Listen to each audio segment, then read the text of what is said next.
Give the Lord a big hand. You may sit down. And on your way down, tell the person beside you, I felt their pain. And that's the thing. We felt their pain because they did not hide their pain. They did not hide what they were going through from God. In fact, they used that exact pain to push them and bring them closer to God. Now, how did they do this? Even if their temple, their Holy of Holies was destroyed and ransacked, they did not stop believing in God.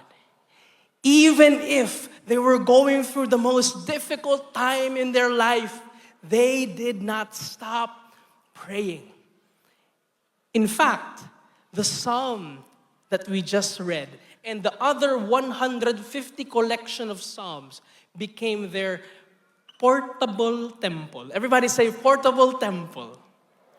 Just like how Steve Jobs introduced the iPod in 2001.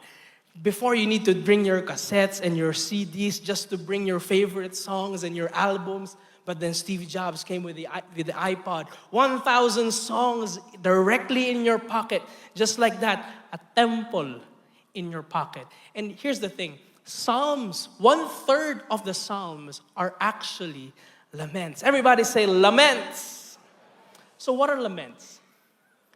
Most of the time, when we are going through difficult situations, when we are going through our worst days, or as the young people like me say, 0 days. When you're going through your 0 days, sometimes you don't know what to do.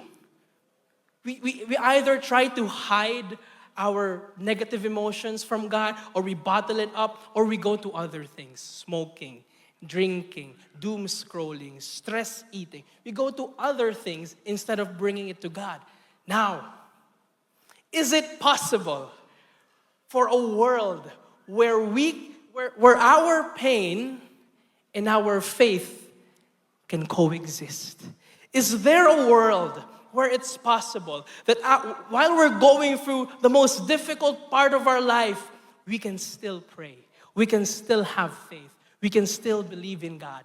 That is where, my friends, lament comes in. Because here's the beautiful definition of lament. Lament is faith expressed through sorrow. Ganda.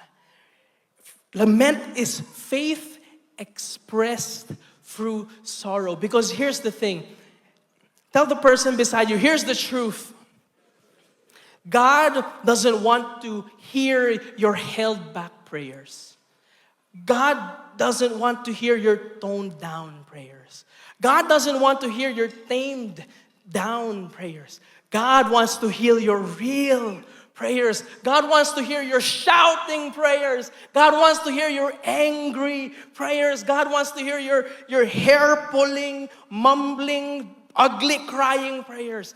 God wants to hear your real prayers. Tell the person beside you, God wants to hear your real prayers.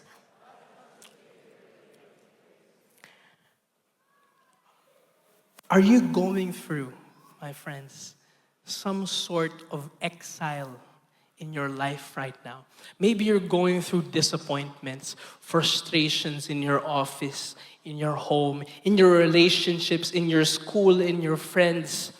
Let's declare this today. And let's declare this with our whole body. Let's declare this with our whole heart. Let's say this together. I may be exiled, but I am not abandoned.